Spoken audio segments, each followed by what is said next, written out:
नमस्कार मित्रों, मैं राहुल लाल। उत्तर प्रदेश में तीसरे चरण के चुनाव 7 मई को संपन्न हो गए हैं और इसलिए मैं 2 दिनों तक ग्राउंड जीरो के बिल्कुल रिपोर्ट्स को जमा करके आप लोगों के सामने में उपस्थित हुआ हूं कि उत्तर प्रदेश के तीसरे चरण में 10 लोकसभा सीटों पर जो चुनाव हुए 7 मई को, उसमें स्थिति क्या है। समाजवादी पार्टी और कांग्रेस गठबंधन कितने सीटों पे, भारतीय जनता पार्टी कितने सीटों पर आगे चल रही है। बिल्कुल मित्रों, आप लोग अगले कुछ मिनटों तक बने रहें, एक एक सीट वार ब्यौरा आपके सामने में उपस्थित करूंगा।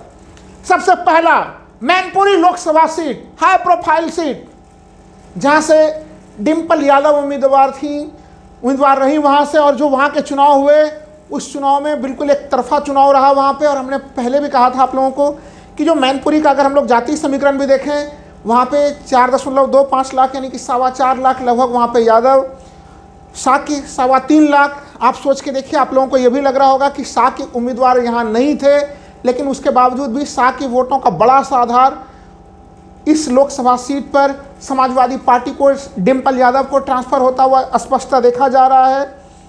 इसके अलावा मुस्लिम वोटर यहाँ पे 65,000 हैं, वो तो खैर गए ही हैं। दलित वोटर्स में भी यहाँ पे समाजवादी पार्टी सेंधमारी करने में सफल रही है, जबकि यहाँ पे अगर हम लोग देखें तो बहुजन समाज पार्टी ने शिव प्रसाद यादव को उम्मीदवार बनाया था और बहुजन समाज पार्टी का प्रयास था यादव वोटों में सेंधमारी करने का, और शिव प्रसाद यादव इस प्रकार का कोई भी सेंधमारी करने में असफल रहे। जसवंत नगर, तो इस तरह से बहुजन समाज पार्टी का यादव कार्ड भी यहाँ पे फेल हो गया मित्रों। और यह सीट, मैनपुरी सीट, सीधे सीधे आप सुरक्षित रख सकते हैं समाजवादी पार्टी के लिए। प्रथम सीट का विश्लेषण, और वो समाजवादी पार्टी के खेमे में।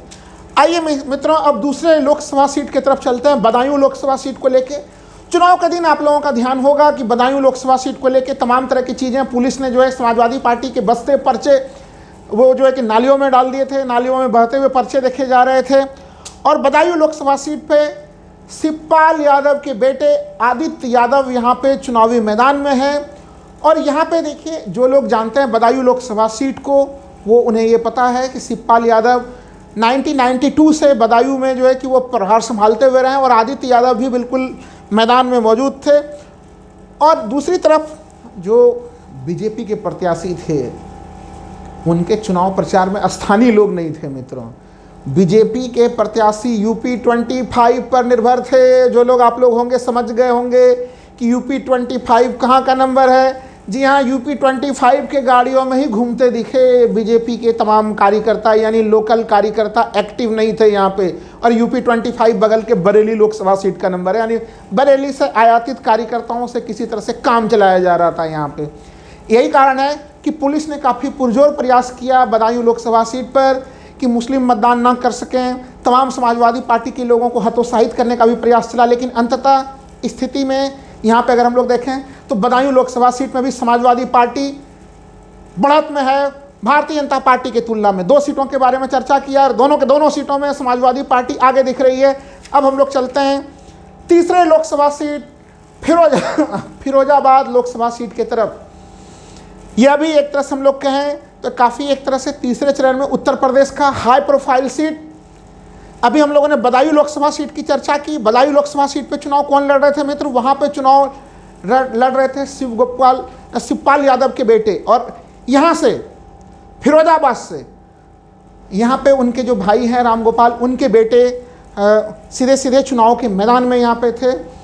और ये भी चुनाव काफ़ी रोचक रहा। इस चुनाव के मामले को समझने के लिए थोड़ा सा अगर हम लोग इतिहास में थोड़ा सा पीछे की तरफ जाएं कि राम गोपाल यादव के लड़के अक्षय यादव 2019 लोकसभा चुनाव किस तरह से फिरोजाबाद में हारे थे 28,000 वोटों से।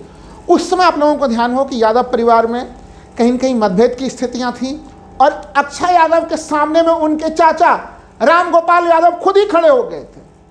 उनके चाचा शिवपाल यादव खुद ही खड़े हो गए थे मित्रों, क्षमा करें। और शिवपाल यादव को जानते हैं कितने वोट आए थे? 91,000 वोट उन्हें प्राप्त हुए थे, जबकि अक्षय यादव 28,000 वोटों से हार गए थे। तो इसलिए इस बार चूंकि वो स्थितियां नहीं हैं, तो उन्हें घर के भीतर से कोई चुनौती नहीं मिल रही है। और जो वहाँ से तमाम जो ग्राउंड रिपोर्ट्स हैं मत प्रतिशत भी जो कम पड़ा है, वो मत प्रतिशत भारतीय जनता पार्टी के वोटर्स जो है कि बाहर नहीं आए हैं निकल के। और इस सीट पे भी जो तमाम स्थितियां, तमाम समीकरण हैं बने हुए, वो कहीं न कहीं यहाँ पे धर्मेंद्र यादव आसानी से ये लड़ाई को जीतते हुए दिखाई दे रहे हैं। टक्कर के मुकाबले रहे यहाँ पे, मुकाबला अगर मैं कहूँ बदायूं में भी एक टक्कर की स्थिति रही, लेकिन उस टक्कर के स्थिति में वहाँ पे भी समाजवादी पार्टी आगे, और यहाँ पे फिरोजाबाद में भी समाजवादी पार्टी स्पष्टतः आगे चल रही है। 3 लोकसभा सीटों को लेकर चर्चा की। अब हम लोग चौथे लोकसभा सीट, संभल लोकसभा सीट की तरफ चलते हैं मित्रों। चुनाव के दिन अगर आप लोग उत्तर प्रदेश के चुनाव पे नज़र रखे होंगे तो संभल लोकसभा से जो तस्वीरें आ रही थीं वो हृदय विदारक तस्वीरें थीं, और जो वहाँ से दृश्य आ रहे थे, चूँकि यहाँ से शफीकुर रहमान बर्क के पोते जियाउर रहमान बर्क, उनके पोते, वो यहाँ पे चुनाव के मैदान में थे। हम लोग सभी जानते हैं कि शफीकुर रहमान बर्क साहब लगभग 94 साल के थे और वो अब इस दुनिया में नहीं हैं। सहानुभूति फैक्टर उनके पोते के साथ काफ़ी मजबूती के साथ जुड़ा हुआ था यहाँ पे। और तमाम किंतु परंतु के बीच में भी अगर हम लोग देखें तो यहाँ पे एक तरह से मुस्लिम मतदाता काफ़ी निर्णायक भूमिका में हैं, और यादव वोट भी जो है यहाँ पे लगभग जो है कि वो 1.5 लाख हैं। मुस्लिम वोट भी करीबन 8 लाख, एक बड़ी सी संख्या मुस्लिम वोटर्स की है यहाँ पे। 50% लगभग मुस्लिम वोटर्स ही हैं। यही कारण रहा कि पुलिस काफ़ी ज़्यादा प्रयास कर रही थी मित्रों मुस्लिम वोटर्स को वोट से रोकने के लिए। उस तरह के तमाम वीडियो वायरल हो रहे थे, लेकिन उसके बावजूद ज़मीनी स्थिति में बता दूं यहाँ पे कि जियाउर रहमान बर्क वो सीधे सीधे उन्हें एज मिल रहा है, वो आगे चल रहे हैं संभल लोकसभा सीट से। एक छोटी सी तुलना मैं यहाँ पे करा दूं, जो उस दिन जब पूरा संभल में अगर चुनाव चल रहे थे तो वो 2 विधानसभा सीटों को लेके थोड़ी, एक कुंदरकी विधानसभा सीट जहाँ से कि जियाउर रहमान बर्क विधायक हैं, अरे यहाँ पे वोट प्रतिशत सुबह से ही काफ़ी ज़्यादा था। जबकि दूसरा चंदौसी विधानसभा सीट अगर देखें संभल में, वहाँ से गुलाब देवी उत्तर प्रदेश सरकार में राज्य मंत्री हैं, बीजेपी का गढ़ माना जाता है मित्रों वो चंदौसी। लेकिन चंदौसी में सुबह से ही वोटिंग प्रतिशत कम रहा और लास्ट तक वो कम ही रहा। जबकि जो जियाउर रहमान बर्क का जो विधानसभा सीट है, वहाँ विधानसभा सीट है कुंदरकी, वहाँ पे काफ़ी ज़्यादा हाई मत प्रतिशत रहा और वो स्थितियाँ लास्ट तक बनी रही। तो ये सीट भी संभल को लेके भी आप लोग किसी किंतु परंतु में रहने की ज़रूरत नहीं है। समाजवादी पार्टी स्पष्ट बढ़त के साथ संभल जीत रही है। अब मैं आता हूं, अब तक हम लोगों ने 4 लोकसभा सीटों की चर्चा कर ली है मित्रों, और इन चारों में समाजवादी पार्टी आगे चल रही है आकलनों के अनुसार। ध्यान ये भी रहे कि इस 10 लोकसभा सीटों को अगर 2019 के चश्मे से देखा जाए मित्रों, तो 2019 में भारतीय जनता पार्टी यहाँ पे 8 लोकसभा सीटों को जीत पाई थी और विपक्ष के खेमे में केवल 2 लोकसभा सीट ही जो है कि जा सका था, और वो 2 लोकसभा सीट थे मित्रों संभल और मैनपुरी, यानी समाजवादी पार्टी केवल ये 2 सीटें जीत पाई थी। लेकिन इस बार की स्थिति कैसी है? अभी तक तो 4 लोकसभा सीटों को समझा है।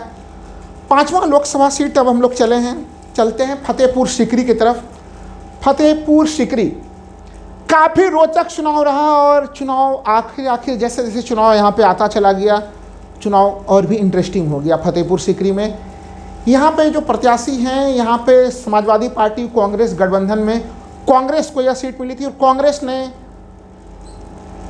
एक पूर्व योद्धा, पूर्व सैनिक रामनाथ सिकरवार को यह सीट जो है कि आवंटित किया था। और रामनाथ सिकरवार अपने जीवन शैली के लिए, लोगों के साथ जुड़ने के लिए जाने जाते हैं।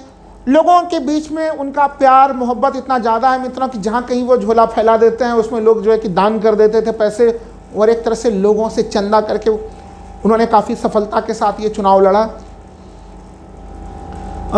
शुरुआत के समय में वो चुनाव में पीछे दिख रहे थे, लेकिन भारतीय जनता पार्टी को यहाँ पे कुछ झटके जो लगे, वो झटके लगे बीजेपी के यहाँ के अच्छे खासे बड़े नेता बाबूलाल चौधरी, उनके बेटे जो हैं रामेश्वर चौधरी, वो चुनाव के मैदान में आ गए। हालांकि बीजेपी ने काफ़ी प्रयास किया कि बाबूलाल चौधरी वो उनके अपने बेटे जो है कि चुनाव के मैदान में ना रहे, वो एक बड़े जाट नेता के रूप में हैं, और चुनाव के दिन उन्होंने जाट वोटों में अच्छी खासी सेंधमारी कर डाली, जिससे कि भारतीय जनता पार्टी को अच्छा खासा नुकसान हो रहा है। रामनाथ सिकरवार, जैसा मैंने बोला, कि एक उनके जो स्टाइल है वो महात्मा के शैली में रहते हैं, पूर्व सैनिक हैं, एक साधु संत वाले शैली के स्टाइल में वो रहते हैं, मंदिर में रहते हैं, खुद से खाना बनाते हैं। तो और प्रियंका गांधी ने लास्ट में वहाँ पे रोड शो का भी आयोजन किया और उस रोड शो के कारण भी वो चुनाव जो है कि काफ़ी ज़्यादा उसमें उफान आ गया, चुनाव काफ़ी ऊपर उठ गया। और जो वहाँ से ग्राउंड रिपोर्ट्स हैं मित्रों, वो ग्राउंड रिपोर्ट्स ये है कि कहीं न कहीं कांग्रेस इस सीट पे बड़ी प्रमुखता के साथ चुनाव लड़ी और आगे बढ़ते हुए दिख रही है। ध्यान रखना चाहिए मित्रों कि यह लोकसभा सीट पे पिछली बार भारतीय जनता पार्टी करीबन 5 लाख मतों से जीतने में सफल रही थी। बहुत बड़े मार्जिन के साथ बीजेपी ने इस चुनाव को जीता था। इसलिए सामान्य लोग, सभी लोग जब विश्लेषण करते हैं तो फतेहपुर सीकरी को कहीं न कहीं मनोवैज्ञानिक तौर पे वो बीजेपी के खाते में डाल देते हैं। लेकिन हम लोग जानते हैं कि हर चुनाव पिछले चुनाव से अलग होता है। चूँकि रामनाथ सिकरवार खुद जो है कि वो ठाकुर समुदाय से आते हैं, 2 विधानसभा सीटों में जहाँ पे कि ठाकुरों का अच्छा खासा वर्चस्व है, वहाँ से भी उन्हें वोटिंग हुए हैं। तो अगर कांग्रेस की तरफ से अगर हम लोग देखें, दलित समुदाय में भी वो अच्छा खासा सेंधमारी करने में सफल रहे हैं। और यहाँ तक जो फतेहपुर सीकरी से जो सूचनाएं, जो ग्राउंड रिपोर्ट्स हैं मित्रों की, जो जाटव समुदाय के जो युवा वर्ग के लोग हैं दलित समुदाय में, जो इनको माना जाता है कि वो बहुजन समाज पार्टी के बिल्कुल कोर वोटर हैं, उसमें भी वो सेंधमारी करने में सफल रहे हैं। इसलिए यहाँ की स्थिति को भी अगर देखा जाए तो इस सीट पे कांग्रेस जो है कि कांग्रेस ने बढ़त बनाई हुई है। अब तक 5 सीटों की चर्चा की है मित्रों और 5 सीटों पे टीम इंडिया, यानी कि 4 सीटों पे हम लोगों ने देखा समाजवादी पार्टी आगे है और फतेहपुर सीकरी में कांटे के टक्कर के बीच में अगर बढ़त बनाते हुए दिख रहे हैं तो वहाँ पे फतेहपुर सीकरी में कांग्रेस उम्मीदवार बढ़त बनाते हुए दिखाई दे रहे हैं। अब हम लोग छठे लोकसभा सीट की तरफ चलते हैं मित्रों, बरेली लोकसभा सीट। बरेली को लेके हम लोगों ने पहले भी चर्चा किया है मित्रों कि वो कुर्मी बाहुल क्षेत्र है बरेली, और यहाँ पे भारतीय जनता पार्टी ने खुद अपने पैरों में कुल्हाड़ी मारने का काम किया। 8 बार के सांसद संतोष गंगवार जी का टिकट काटा गया। पार्टी में काफ़ी ज़्यादा जो है कि आंतरिक जो है कि गुटबंदी की स्थिति रही और वहाँ के जो उमेश गौतम जो कि मेयर हैं, उनके गुट ने काफ़ी ज़्यादा जो है कि वो हमलावर रहे। वो गुट किनके ऊपर हमलावर रहे? वो संतोष गंगवार के ऊपर हमलावर रहे। हालांकि यहाँ पे बहुजन समाज पार्टी ने भी अपना एक उम्मीदवार जो है कि वो गंगवार बनाया था, लेकिन उनका पर्चा अंतिम में खारिज कर दिया गया। उनका पर्चा, एक तो ये स्थिति बनी जिससे कि गंगवार वोटों का बंटवारा नहीं हो, चूँकि यहाँ पे छत्रपाल गंगवार को जो है कि भारतीय जनता पार्टी ने अंत अपना उम्मीदवार बनाया। लेकिन अंततः जो पूरी स्थिति बनी चुनाव तक, बहुजन समाज पार्टी का पर्चा खारिज होने से बीजेपी यहाँ पे नुकसान की स्थिति में आ गई। चूँकि माना यह जा रहा है कि संविधान के मामले, आरक्षण का मामला, जो कांग्रेस के बड़े मुद्दे हैं मित्रों, उन मुद्दों के कारण दलित वोटर्स का एक बड़ा हिस्सा यहाँ पे समाजवादी पार्टी के खेमे में चला गया। प्रवीण सिंह ऐरन 2009 में यहाँ पे इस पहले भी संतोष गंगवार को हरा चुके हैं। इस समय वो समाजवादी पार्टी में हैं, काफ़ी तगड़े ढंग से लड़ाई लड़ी है और वो यहाँ पे उन्होंने जो है कि बढ़त बनाए हुए है बरेली लोकसभा सीट पर। अगर संतोष गंगवार का टिकट ना काटा जाता मित्रों तो यह सीट भारतीय जनता पार्टी का अभेद्य किला बना हुआ रहता। तो ये सीट पे मैं मानता हूँ कि बीजेपी ने खुद से गड़बड़ी की है। अब हम लोग आते हैं मित्रों हाथरस लोकसभा सीट को लेके। हाथरस लोकसभा सीट की स्थिति अगर देखी जाए तो यहाँ पे भारतीय जनता पार्टी स्पष्ट तौर पर बढ़त में दिखाई दे रही है मित्रों। ये एक तरह से अभी तक हम लोग जो तमाम लोकसभा सीटों की चर्चा कर रहे हैं उसमें हाथरस में जो मुकाबला है वो कहीं न कहीं बढ़त में दिखाई दे रही है बीजेपी, और वहाँ पे टीम इंडिया गठबंधन जो है वो पीछे की तरफ है। तो इसको लेके जो तमाम स्थितियां हैं यहाँ पे बीजेपी के जो पुराने जो तमाम समीकरण हैं वो बिल्कुल सही है। इसलिए यहाँ पे बीजेपी को कोई चुनौती की स्थिति नहीं है हाथरस लोकसभा सीट पर मित्रों। अब हम लोग आते हैं आंवला लोकसभा सीट को लेके। आंवला लोकसभा सीट चर्चा में काफ़ी कम रहा मित्रों। यहाँ पे समाजवादी पार्टी ने एक जो स्पेक्ट्रम बनाया, उन्होंने नीरज मौर्य को जो है कि टिकट दिया यहाँ पे समाजवादी पार्टी के तरफ से, और बीजेपी के तरफ से यहाँ पे धर्मेंद्र कश्यप जो कि 2 बार के यहाँ पे सांसद 2014 में भी चुने गए और 2019 में भी चुने गए। कश्यप जी के विरुद्ध जो एंटी इनकम्बेंसी फैक्टर काफ़ी हाई है और वो बीजेपी को नुकसान पहुँचाता हुआ भी दिख रहा है। वहीं समाजवादी पार्टी ने जो दाव चला है यहाँ पे नीरज मौर्य को सीट देने का, तो उनके साथ एक ऑटोमेटिक रूप से यहाँ पे मौर्य वोटर भी समाजवादी पार्टी के खेमे में, साथ ही साथ अगर हम लोग देखें तो यादव मुस्लिम ये कॉम्बिनेशन। और इसके अतिरिक्त जब उनके उनके क्षेत्र में जो उन्होंने गांव गोद लिया है वहाँ पे उन्होंने टंकी तो बना दिया है मित्रों, लेकिन उस टंकी में पानी नहीं है। खुद उनके कश्यप जी के समुदाय के लोग भी उन्हें वोट नहीं कर रहे थे और वहाँ पे वो वोट समाजवादी पार्टी को कर रहे हैं। तो स्थितियाँ ऐसी बनी हुई हैं कि ठाकुरों की नाराजगी के मामले भी आंवला लोकसभा सीट पे दिख रहे हैं और कई सारे ठाकुरों के गांव में लोगों ने बिल्कुल शपथ लिया हुआ है कि वो यहाँ पे पहले भारतीय जनता पार्टी को हराएंगे। उनकी नाराजगी जो है वो मोदी जी से नहीं है, उनकी नाराजगी यहाँ के सांसद जो है वो धर्मेंद्र कश्यप जी के साथ है। तो वो बोल रहे हैं कि पहले माननीय सांसद जी को हराएंगे फिर जाएंगे राम मंदिर का दर्शन करने के लिए। आंवला लोकसभा सीट पर समाजवादी पार्टी अपने पीडीए समीकरण और शानदार टिकट वितरण के कारण यहाँ पर भी आगे चल रही है। अगला लोकसभा सीट हम लोग चर्चा करें मित्रों, एटा लोकसभा सीट। एटा लोकसभा सीट हम लोग जान रहे हैं कि ये भारतीय जनता पार्टी का एक तरह से गढ़ रहा है। कल्याण सिंह के बेटे, जी हाँ, कल्याण सिंह के बेटे राजवीर सिंह यहाँ पे कैंडिडेट हैं और उनके विरुद्ध भी एंटी इनकम्बेंसी फैक्टर काफ़ी ज़्यादा हाई है। रेलवे के तमाम मुद्दे यहाँ पे उठते हुए रहे कि भाई वो रेल नहीं चला सके, ये मामले रहे। और यहाँ पे भी जो एक तरह से समाजवादी पार्टी ने जो एक समीकरण बनाया शाक्य यादव मुस्लिम, वो समीकरण सीधे सीधे काम करता हुआ दिखा। हालांकि देखिए ये लोध बहुल क्षेत्र है, यहाँ पे लोधों का वोट जो है वो तो जरूर जो है कि भारतीय जनता पार्टी के प्रत्याशी के पास राजवीर सिंह की तरफ गया है वो, लेकिन राजवीर सिंह के अलग, चूँकि राजवीर सिंह वहाँ पे उपलब्ध नहीं होते थे, वो अलीगढ़ रहते थे, लखनऊ रहते थे, दिल्ली रहते थे, लेकिन वो कभी भी एटा में उपलब्ध नहीं होते थे। जो तमाम समीकरण बने, सवर्ण जातियों की नाराज़गी भी रही उनके साथ।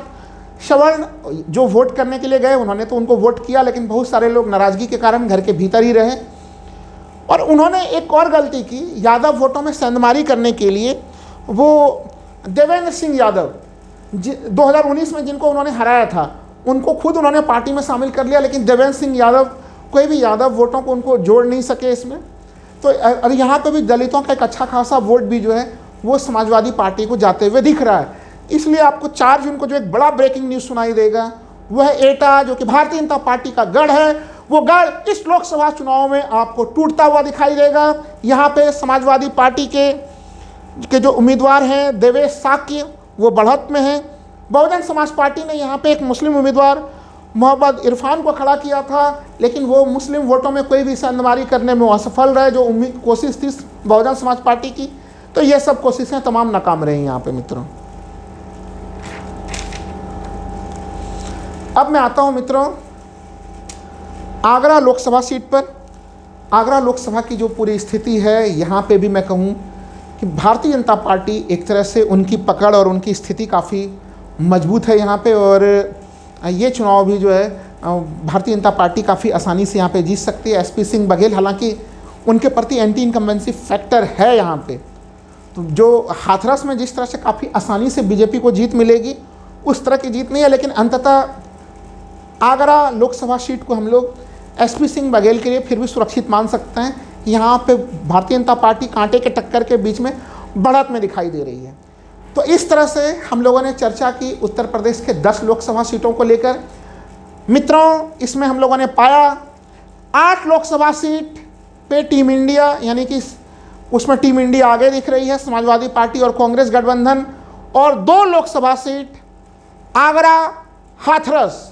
इन 2 लोकसभा सीटों में हाथरस में तो भारतीय जनता पार्टी अच्छे ढंग से बढ़त बनाते हुए दिख रही है, और आगरा में कांटे के टक्कर के बीच में बढ़त बनाते हुए दिख रही है। अंतिम में अगर मैं निष्कर्ष के रूप में कहूं मित्रों, 2019 और 2024, तो 2024 में जो परिणाम है तीसरे लोकसभा चुनाव के, वो बिल्कुल जो है कि वो उल्टे हो जा रहे हैं, 180 डिग्री से वो उलट जा रहे हैं। यानी 2019 में विपक्ष को यहाँ पे 2 लोकसभा सीटें प्राप्त हुई थी और सत्तारूढ़ भारतीय जनता पार्टी को 8 लोकसभा सीटें प्राप्त हुई थी। वहीं 2024 के चुनाव में हम लोग देख रहे हैं कि बीजेपी अब 2 लोकसभा सीटों पे और विपक्षी टीम इंडिया गठबंधन 8 लोकसभा सीटों पर आगे जाते हुए दिखाई दे रही है। धन्यवाद मित्रों।